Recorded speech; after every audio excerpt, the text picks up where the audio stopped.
자, 여러분들 교육에서의 경제적 현상 유의를 위한 경제상식 세 번째 한번 이제 여러분들 생각해보고 또 학습해 보도록 하겠습니다. 여러분들 경제상식을 왜 배우냐? 상식이니까 배우긴 하죠. 네, 이것들을 배워서 그냥 하나의 상식으로만 알고 있다면 어렵겠죠.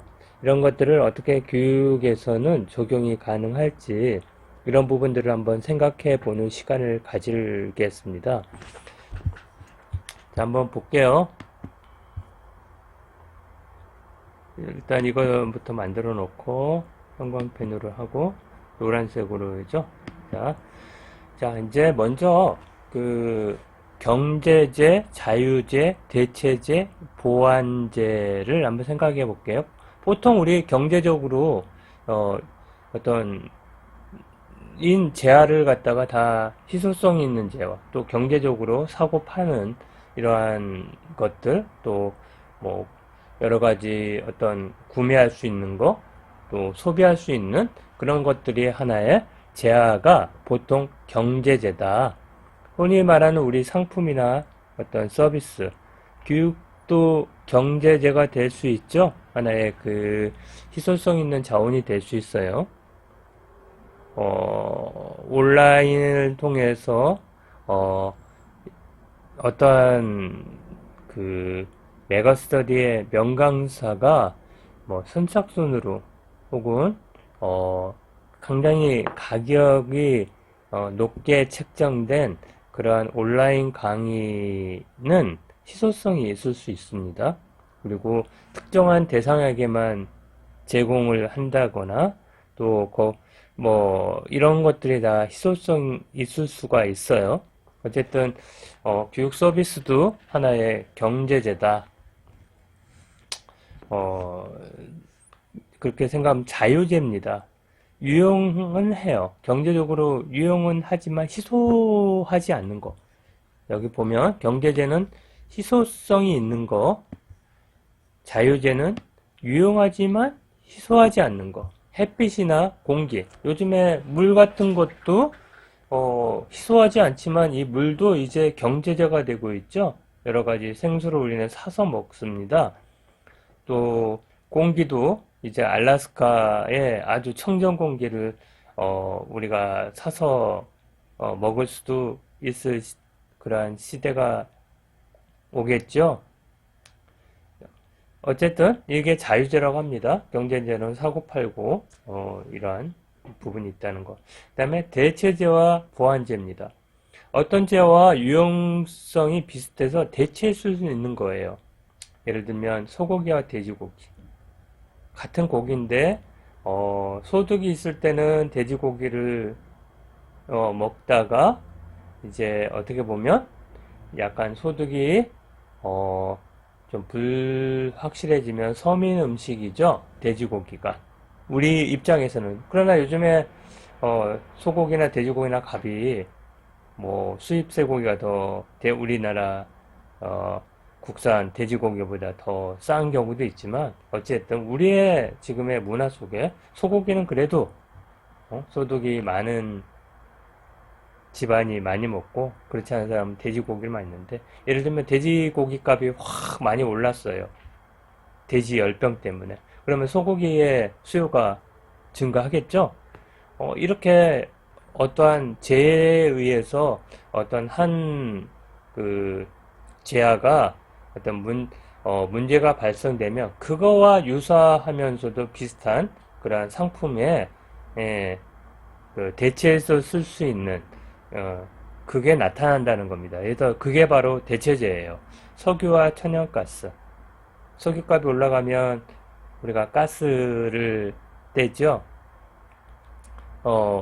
석유값이 또 뭐랄까 휘발유값이 올려가면 이제 우리가 대체할 수 있는 교통수단을 찾든지 대체할 수 있는 어떤 뭐 가스차를 우리가 이용하든지 저렴한 이런 것들이 됐죠. 옛날에는 경유값이 싸서 경유차가 많이 되는데 요즘에 경유값이 환경 오염이 된다 그래가지고 상당 이게 비용을 올렸더니 이제 경유차보다는 오히려 그냥 같은 값이니까 휘발유차 사자. 이렇게 할 수도 있는 거고요. 그 다음에 서울한 전세와 외곽 전세. 요즘에 부동산법이 되면서 강남의 전세가 거의 엄청나게 올랐죠. 요즘에는 깡통 전세라고요. 어떻게 되냐면 전세값이나 사는 값이나 똑같아요. 오히려 전세값이 더 높을 수가 있어요. 그렇게 됐을 때 어떻게 해요? 깡통 전세라는 의미가 뭐겠어요? 여러분들. 전세를, 자금을 이제 주인이 어떤 면에서는 이제 세를 내고 돌려줘야 되잖아요. 그런데 집, 이게 전세가 안 나가고 그러면 뭔가 집을 팔아서라도 뭔가를 해야 되는데 집값보다 더 전세값이 높으면 어떻게 돼요? 전세값을 다 못 해주는 깡통이 돼버린다는 거예요. 자, 그렇다면 어떻게 해요? 서울 안이 비싸면 외곽이 전세를 살든지 외곽에 주택값이 싸니까 외곽에 살려고 하겠죠? 그래서 뭐예요? 요즘에 경기도가 서울 인구보다 더 많죠? 이런 현상들을 얘기합니다. 이게 대체제예요. 보완제는 뭐냐면 서로 보완 관계가 있어요. 그래서 한 수요가 증가하면 다른 수요도 덩달아 증가하는 것들을 얘기해요. 예를 들면 커피와 설탕이겠죠. 물론 요즘 아메리카노 뭐에서 설탕을 쓰지 않지만 대부분 이렇게 한 재화가 이렇게 어떻게 증가하면 수요가 증가하면 이것도 어떤 면에서 수요가 증가해. 옛날에 우리 다방커피는 군대 다닐 때 90년대의 얘기예요. 휴가 갔다 오면 지금처럼 이런 뭐 카페가 있는 것도 아니에요. 그냥 다방이라고 얘기했죠. 그러면 커피 한 잔 주세요. 그러면 어떻게 준지 알아요? 커피 있고 믹스 있죠. 이게 프리마. 그 다음에 설탕이 있어서 둘 타가지고 촥 주면 커피였어요. 그럼 어떻게 돼요? 커피값이 커피의 수요가 높아가면 당연히 프림하고 또 어떤 거예요? 설탕이 이렇게 수요가 같이 올라가겠죠? 이거랑 똑같아요. 그래서 그렇다면 여러분들 한번 제가 여쭤볼게요. 자, 우리 공교육과 사교육이라는데 사교육은 대체제입니까? 포환제입니까?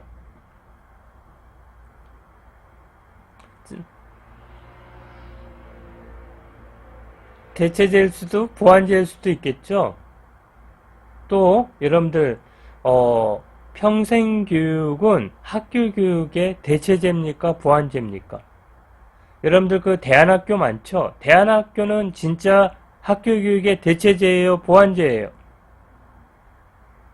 어떤 면에서 학교에서 제공하지 못하는 다양한 프로그램들을 제공하니까 대체제입니다. 어떤 면에서는 학교 프로그램에 적응하지 못한 학생들을 다양한 프로그램들을 제공해서 적응케 한다는 측면에서는 대체될 수도 있고요. 또 학교가 교육을 제공하지 못하는 그런 측면들을 제공함으로써 학교 교육을 보완해주는 보완제가 될 수 있어요. 그런 의미에서 사교육은 다시 한번 여쭤보는데 뭘까요? 대체제일까요? 보완제일까요? 여러분도 한번 생각해 보셔야 돼요. 이렇게 중요한 부분이거든요. 이 대체제와 보완제 측면에서는 여러분들 이렇게 경제 상식이 교육에 이렇게 적용될 수가 있다는 사례의 첫 번째라가 될 수가 있습니다. 자, 다음. 자, 이제 지금부터 좀 재밌어요. 집행제는 뭐냐면 고무신이나 연탄은 가격이 내리는데도 가치가 더 떨어져. 요즘에 고무신 신어 연탄 요즘에 때 가격은 확 떨어져도 가치가 떨어져서 수요를 요즘에 늘죠. 요즘에 들어 뭐 써요? 천연가스나 어떤 가스를 통한 요즘에 천연가스 많이 쓰죠? 보일러, 도시가스, 그죠? 자, 이런 게 기편제예요. 자, 가격이 내리는데도 수요가 오히려 줄는 거. 이게 기편제야. 교육은 그러면 기편제일까? 그런 것 같지가 않죠? 아예 무상으로 이제는 교육을 할 수 있잖아요. 그런데 수요는 점점점 줄어들지 않고 점점점 수요는 높아가고 있죠? 근데 봐봐요. 이제 대학 교육을 한번 적용해 봅시다. 자, 위풍제예요. 등록금은 여러분들 거의 뭐 10년간 조금씩 오르고 있죠? 그러나 봐봐요.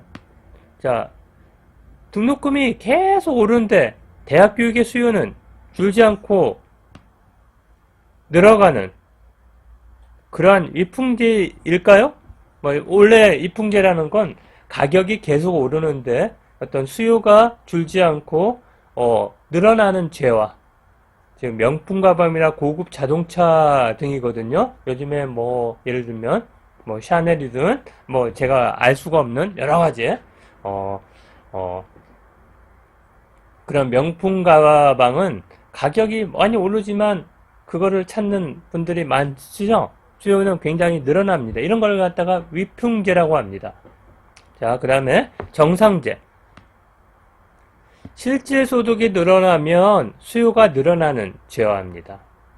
소득이 늘어나면 이제 아유 깡소주 안 먹고 이제 안주에다가 치즈 안주에다가 와인 먹어봐야지 이렇게 와인 같은 걸 얘기해요. 이게 정상제예요. 자, 수요가 늘어나면 어떻게? 소득이 늘어나면 수요가 늘어나는 거. 와인 같은 거. 돈이 많아지면 좀 고급 술, 위스키도 이제 늘어나잖아요. 수요가. 이런 것들이. 그러니까 소득이 늘어나면 수요도 늘어나는 걸 정상제라고. 당연히 소득이 늘어나면 수요가 늘어나야지. 열등제가 뭐야? 소득이 늘어나면 오히려 수요가 감소돼. 어떤 거? 소주. 제가 와인과 소주를 얘기했는데, 자, 소득이 늘어나면 수요가 점점점 감소해. 응?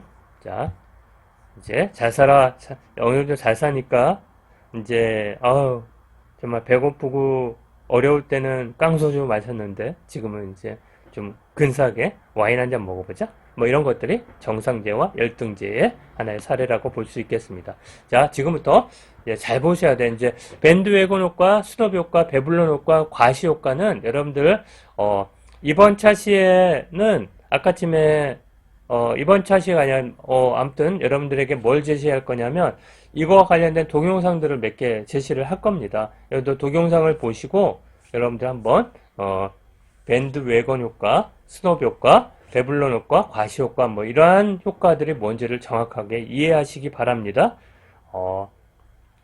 밴드웨건 효과는요 뭐냐면 남이 하니까 나도 한다는 거야. 편승 효과라고 합니다. 강남의 아줌마들이 우리 자녀에는 A 학원이나 고액 가해 학원을 해서 이렇게 팀으로 묶어줘서 이렇게 가르치니까 서울대 많이 갔어. 그러니까 어떻게 돼? 이제 다른 엄마들은 돼지 엄마가 이렇게 끌고 가잖아요. 그래서 그렇게 강남 엄마들이 그렇게 하니까 우리도 이렇게 해야지 라고 하는 그러한 편승 효과라고 얘기합니다. 그걸 밴드웨건 효과라 그래요. 끊임없이 밴드웨건 효과는 서구 개척하는 미국 사이에 여러분들 그 마차하고 서부 영화 많이 봤죠? 그래서 어떻게 해요? 이전에는 동부에 살았잖아요. 서부는 개척해갖고 대부분 멕시코 땅이었다고. 그래서 어떻게?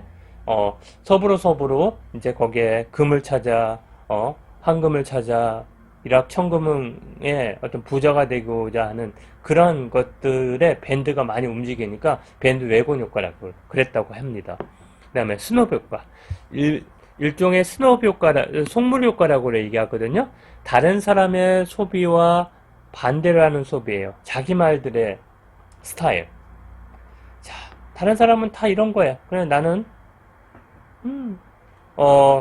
나만의 스타일을 추구하기 위해서 나는 좀 다른, 이런 거 있잖아요. 다른 사람들은 다 파란색을 요즘에 입는데, 나는 쟤네들하고 차이가 있어 좀 별나게 입는 애들. 이런 것들을 스노브 효과라고 얘기합니다. 자, 그 다음에, 배블런 효과가 뭐냐면요. 사회적 지위를 과시하기 위한 욕구 때문에 상품의 가격이 비쌀수록 수요가 늘어나. 아까 전에 핸드백 있잖아요. 명품백. 이런 것들 얘기해요. 자, 그렇다면, 교육에 있어서도 배불리 효과는 어떻게 적용이 가능할까요? 여러분들. 정말 그 럭셔리한 어떤 고액 과외를 그렇게 추구하는 이런 것들이 아마도 배불런 효과일 수도 있겠죠?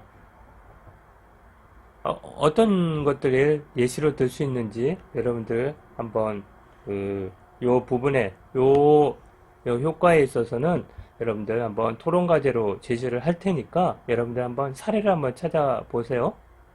그다음에 과시효과가 있습니다.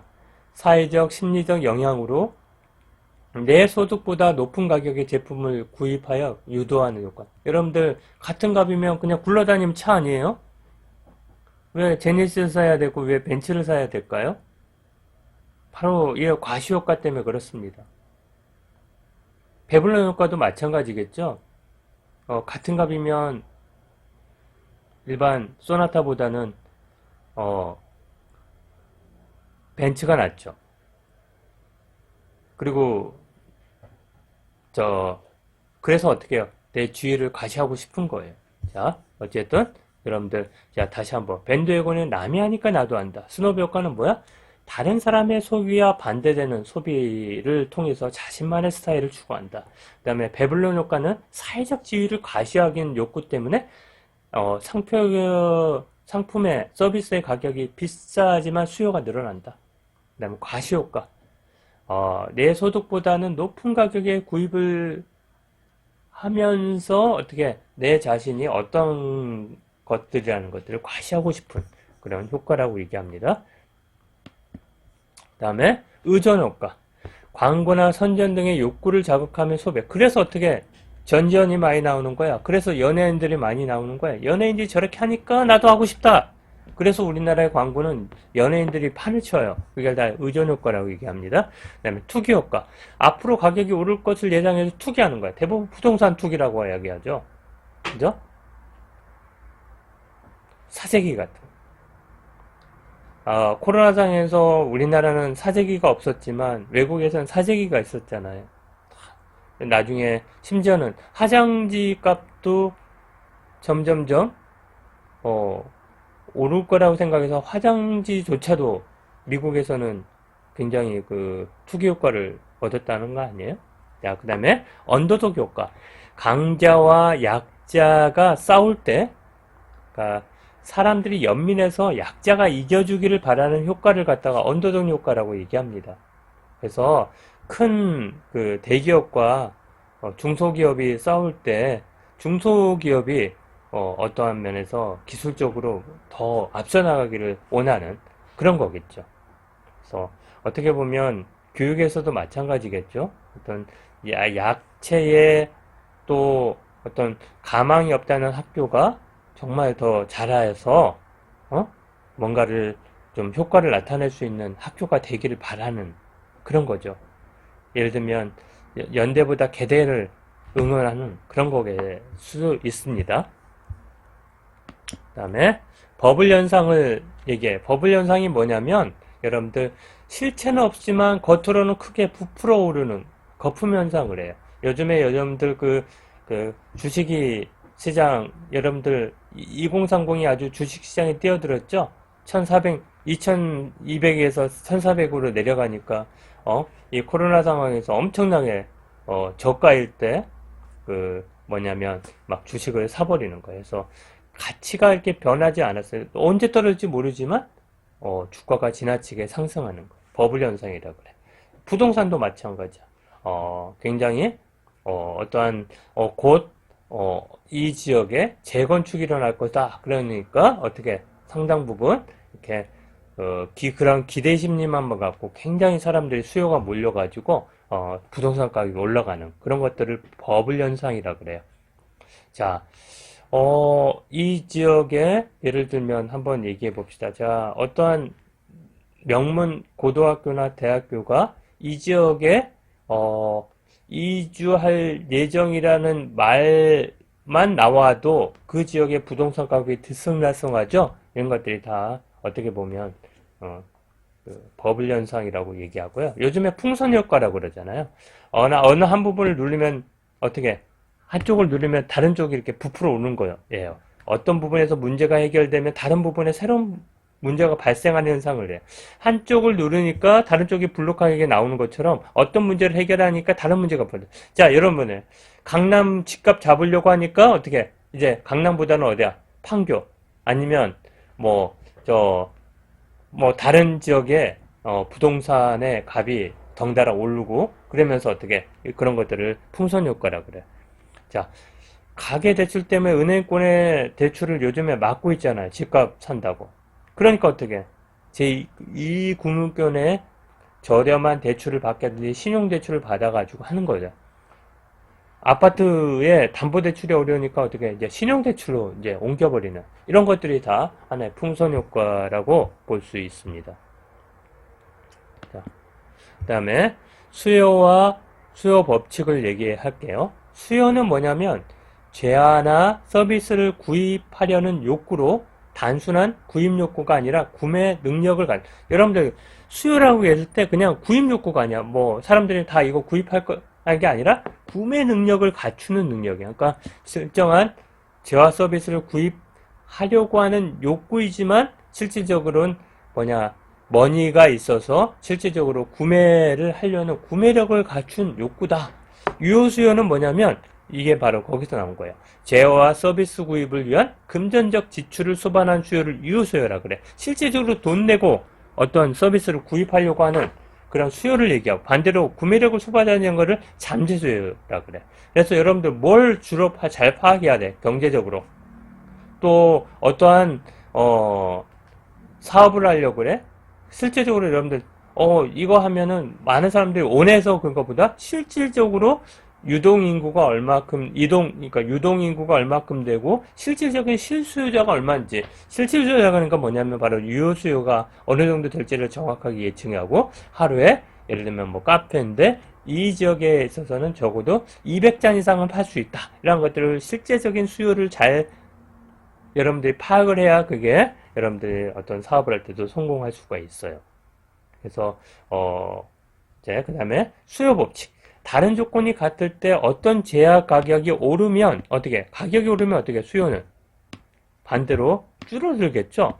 그래서 여러분들 그 경제 배웠지만 수요 공급의 법칙에서는 어떻게 가격이 오르면 오를수록 수요는 낮아지는 이렇게 되는 거죠. 그죠? 맞나? 이렇게 되는. 자, 가격이 낮으면 어떻게 해요? 가격이 낮으면 수요는 높아지죠. 이렇게. 그러겠죠? 자, 그 다음 공급. 교환하거나 판매하기 위해 시장에 재화 서비스를 제공하는 거. 주로 기업이 제공하는 거죠. 그래서 기부나 자원봉사는 경제학에 공급을 쓰지 않아요. 그래서 가사노동은 어떻게 보면 나중에 얘기할게요. 그 다음에 공급법칙은 같은 조건이 같은데 이쪽이 가격이에요. 그러면 가격이 어떻게 높으면 높을수록 어떻게 이 공급량은 더 많아지겠죠. 근데 점점점 어떻게 가격이 낮아지면 공급량은 줄어들 수밖에 없죠. 이렇게. 그래서 같은 조건일 때 어떤 재화 가격이 오르면 공급이 늘어나는 법칙이에요. 그런데 독과점 상품, 예를 들면 석유나 명품 가방 등은 가격이 오른데도 공급은 늘리지 않고 통제함으로써 높은 가격을 판매하려고 해요. 그래서 적게 소량 생산하는 거예요. 네. 자, 수요 공급의 법칙. 가격이 오르면 어떻게? 수요는 줄어들고 공급이 늘어나면 공급이 늘어나요. 그죠? 가격이 오르면 수요는 줄어들고 공급이 늘어나고 가격이 내리면 어떻게? 수요가 늘어나고 공급은 줄어들겠죠. 자, 그럼 가격은 어떻게 되냐? 시장에서 재화 또는 용역, 서비스 한 단위와 교환되는 화폐 단위를 갖다가 가격이라는데 일반적으로 가격은 수요가 공급을 상회하면 초과 수요를 가격은 상승해요. 그 다음에 공급이 수요를 상회하면 초과 공급이 나타나서 가격은 하락할 수밖에 없습니다. 아까쯤에 수요 공급의 법칙에서 이렇게 그렸죠. 그죠?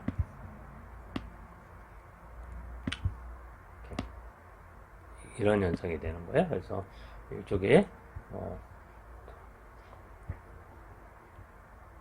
수요가 적으면 어떻게 이제 이 곡선을 여러분들은 잘 이해를 하셔야 됩니다. 그다음에 자, 이제 가격 탄력성이에요.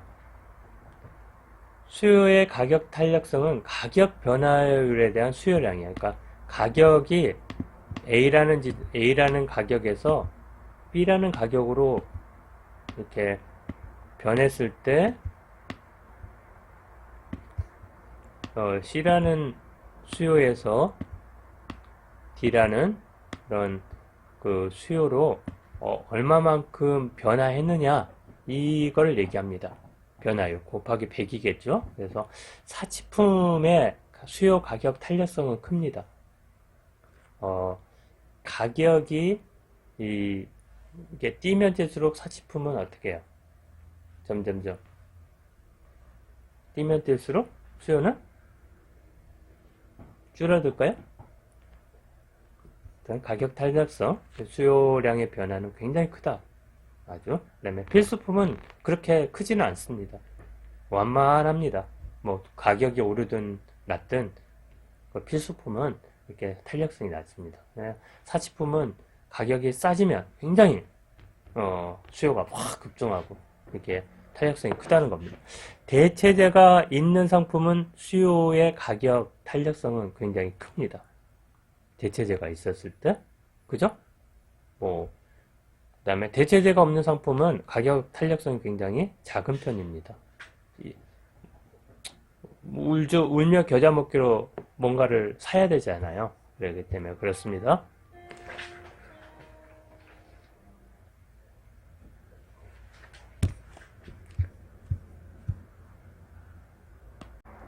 자, 다음으로는 공급의 가격 탄력성에 대해서 살펴보도록 하겠습니다. 똑같아요. 이렇게 똑같아. 이렇게 나중에 자료를 보시면 알겠는데 여기는 가격 변화율이고 위는 공급 변화율을 얘기합니다. 그래서 농산물이나 석유철 원자재는 가격 탄력성이 굉장히 작습니다. 이런 것들은 뭐 가격이 오르든 말든 꼭 필요하잖아요. 그러나 공산품 예를 들면 여러분들 노트북이 100만원에서 80만원이 됐다. 그럼 어떻게 해요? 수요 공급량은 어떻게 해야 될까요? 공급에 대한 가격은 가격 탄력성은 굉장히 크겠죠. 그죠? 뭐 120만원으로 가격이 올라가면 공급량은 굉장히 늘어나겠죠. 많이 팔라고 80만원이면 공급량은 조금 줄어들겠죠. 그죠? 이런 가격 탄력성, 이런 측면들. 그 다음에 한계 효용 균등의 법칙, 한계 효용 체감의 법칙에 대해서 말씀을 드릴게요. 효용은 뭐냐면 인간의 욕망을 만족시키는 능력 또는 재화를 소비함으로써 얻고자 하는 개인의 주관적인 만족을 얘기한다. 효용은 주관적인 만족을 해요. 그러니까 효용이라는 것은 뭐냐면 어떤 면에서는 베니핏 혹은 굉장히 그 주관적으로 하나를 소비했을 때, 하나를 뭔가를 구입했을 때, 하나의 서비스를 이용했을 때 만족감을 효용이라고 하는데 한계 효용이란 뭐냐면 재화, 서비스를 한 단위 구입했을 때 늘어나는 효율의 증가분을 갖다가 한계 효용이랍니다. 어떤 거는 한계 효용, 그러니까 한 단위, 그러니까 예를 들면 이제 예를 들어 볼게요, 여러분들. 자, 배고파요. 굉장히 배고파. 그런데 그때 찐빵을 하나 누가 줬어. 만족도는 어떨까요? 굉장히 크죠.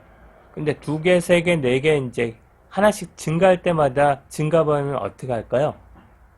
효용이 하나 먹을 때는 아주 만족감이 끝냈는데 2개, 3개, 4개 되면 한 10개쯤 먹으면 이제 별로 이제 먹고 싶지 않잖아요. 그런 것들 갖다가 뭐라고 해야하면 한계 효용 체감의 법칙이라 그래.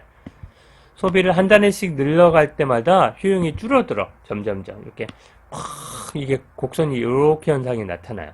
이게 한계 효용 법칙이라고 얘기합니다. 한계 효용 균등의 법칙은 한 재화에 얻어지는 한계 효용이 같다는 거야. 일반적으로 이렇게 같다는 거야. 근데 이런 게 있을까? 어떤 것들을 소비하면 소비할수록 점점점 한계 효용은 어떻게 체감이 된다는 게 일반적으로 요 부분입니다. 그다음에 자, 총수요와 총공급이야. 국민 경제의 모든 경제 주체들이 소비와 투자의 목적으로 사려고 하는 재화와 서비스를 모두 합한 거. 우리나라 총수요를 얘기해. 예를 들면 어, 어, 컴퓨터의 총 수요는 얼마가 될까? 그렇게 됐을 때 기업이든 뭐 공공기관이든 개인이든 모든 사람이 사려고 하는 그런 제어와 서비스를 모두 합한 거를 총 수요라고. 총 공급은 어떤 게 어떤 모든 경제 주체들이 공급하는 제어와 서비스 기업 수로. 그래서 어 이제 보세요.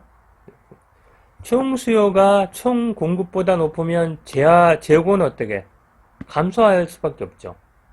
재고는 수요가 높은데 총 공급보다 나면 제휴소는 감소하고 생산이 활발해 물가가 오를 수밖에 없어요. 수요가 올라가면. 그러나 공급이 수요보다 높으면 어떻게 공급이 많아지니까 그러니까 생산품은 많아지는데 수요가 적어. 그러면 재고가 증가하고 생산 위축에 실업이 증가할 수밖에 없습니다. 지금 코로나 상황에는 어떤 상황입니까?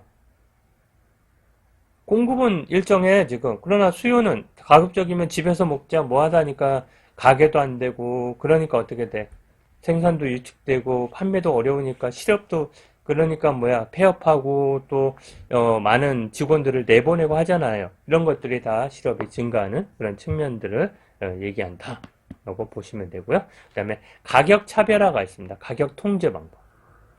가격 차별화는 뭐냐면 한 기업의 똑같은 제어와 서비스인데도 가격을 차별적으로 받는 거예요. 매출을 늘려 이윤을 극대화하는 방법인데요. 이거나 봐봐요. 여러분들. 자, 조조 할인은 극장 가면 12,000원과 8,000원에 들어가죠. 그러나 이제 사람들이 많이 올 때 되면 12,000원을 받습니다. 심야. 싸나요? 제가 가본 적이 없는데. 싸나요? 아니면 일정은 똑같은 가격인가요? 자, 그거와 또 뭐냐면, 여러분들, 똑같은 재화인데, 특별, 몇 시부터 몇 시까지는 몇 프로를 할인해준다. 어떤 기간에는 할인해준다. 이런 것들을 통해서 매출을 늘리고 하는 것들이 가격 차별화입니다. 가격 통제는요, 정부 규제 방식으로 하고, 요즘에 여러분들, 최저 가격을 많이 얘기하죠? 가격 통제. 자, 부동산 이제 월세나 전세는 5%밖에 못 올려. 이게 다 뭡니까? 가격 통제하는 방법이에요. 자, 소비자의 권익을 위해서 어떤 재화나 용역을 최고 가격을 정해놓는 경우. 자, 한번 봅시다. 자, 최고 가격을 정해놓는 게 금방 얘기했잖아요. 자, 등록금은 5% 이내밖에 못 올려. 매년. 또 임금 인상, 공무원 임상이면 3%야. 그 다음에 뭐 전월세 값은 5%야. 뭐 이런 것들이 다 하나의 가격 통제의 어떤 방법입니다. 그래서 부당하게 가격을 독점 기업이 인상하게 되면 국민 생활에 영향을 많이 미치잖아요. 막 부르는 게 값이다 그러면 어떻게 서민들은 살아갈 수 있겠어요. 그래서 어떻게 가격 규제를 하는 겁니다. 자, 최저가격이에요. 정부가 사회약자인 공급자를 보호하기 위해 가격 하한선을 정하고 그 이하로는 거래 못하게 만듭니다. 예, 최저가격제라 그래요. 추곡 수매되고 쌀이나 이런 부분들은 적어도 10만원을 하한선으로 정해놓으면 10만원 이상을 지급을 해야 돼. 이런 것들이야. 또 최저임금이 마찬가지. 이게 최저가격제라 그래. 최고 가격제는 뭐라고 얘기하냐면 사회적 약자인 수요자를 보호하기 위해 가격 상한선을 정해. 그 이상을 거래하지 못하게. 이자 제한법. 최소한 대부에서 입을 때는 15%까지만 이자를 받아야 돼. 그 이상은 받을 수가 없어. 이번에 지금 부동산법도 5%만 인상할 수 있어. 이것들 다 최고 가격제라고 합니다. 자, 그랬을 때 금방 얘기했던 최저임금제가 뭐냐? 근로자의 생활 안정과 노동력의 질적 향상을 위해 법으로 보장한 임금의 최저 수준을 갖다가 최저임금제라고 얘기합니다. 최저임금제는 당해년도 9월부터 다음해 8월까지 1년간 적용됩니다. 자, 예, 최저임금제고요, 여러분들. 그 다음에 절대우위, 비교우위 이 부분에 대해서 말씀을 드리겠습니다. 절대우위는 뭐냐면 다른 생산자에 비해서 같은 생산을 더 적은 양의 생산 요소로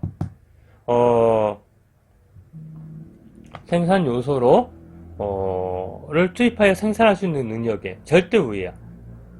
같은 생팜을 노동시간이나 뭐 시간 요소를 투입하여 생산할 수 있는 거. 그러니까 이걸 절대 우위가 있다 그래. 그러니까 뭐 삼성과 뭐 LG 간에 있어서 뭐 특별한 제품에 있어서는 어, 그 어떤 면에서는 뭐 삼성 같은 경우는 뭘까요? 뭐 컴퓨터라고 얘기한다면 LG 같은 경우는 전자제품이라고 얘기한다면 이게 절대적으로 비교했을 때 뭐 어떤 특정 제품은 상당히 절대 우위를 갖고 있다 얘기를 할 수 있습니다. 그런데 여러분들 봐봐요. 다른 생산자에 비해 같은 상품을 더 적은 기회비용으로 생산할 수 있는 거. 여러분들 제가 말씀드렸죠. 같은 1,000만 원을 투자하더라도 기회비용을 고려하면 그 1,000만 원이 진짜 1,000만 원이 아닌 거예요. 어떤 사람은 1,500만 원이 되고 어떤 사람은 기회비용이 2,000만 원이 될 수가 있어요. 그래서 다른 생산자에 비해서 같은 생품을 더 적은 기회비용으로 생산할 수 있는 이거 진짜 여러분들 선배한테 이거 퀴즈 많이 냈어요. 비교 우위. 두 사람의 능력을 비교하는 두 방법이 있는데 같은 양의 산출물을 더 적은 생산량에 사용하여 생산하는 사람은 절대 우위가 있다고 얘기하고 같은 양의 생산물을 더 적은 비용으로 생산할 수 있는 사람은 비교 우위가 있다고 얘기합니다. 그래서 뭐요? 같은 양의 생산물 더 적은 비용으로 더 적은 비용 어떤 왜? 기회비용을 고려. 응? 그 다음에 무역과 거래 이득은 절대 우위와 비교 우위에서 나온다고 합니다. 거래를 하면 사람들은 각자 비교 우위에 있는 생산활동에 특화할 수 있기 때문에 모든 사람이 이득이 된다고 얘기하는데 항상 고려한 게 비교 우위예요. 비교 우위. 여러분들 비교 우위는 어떤 거? 기회비용을 더 적은 기회비용으로 생산활동 있는 거. 한 단위를 할 수 있는데 다른 것들을 이렇게 생산하는 것을 포기하는 게 기회비용이잖아요. 이런 것들을 포기한 비용이 적으면 적을수록 비교의가 크단 말이야. 이거를 여러분들 이해하시기 바랍니다. 자, 여기까지 여러분들 수고 많으셨습니다. 감사합니다.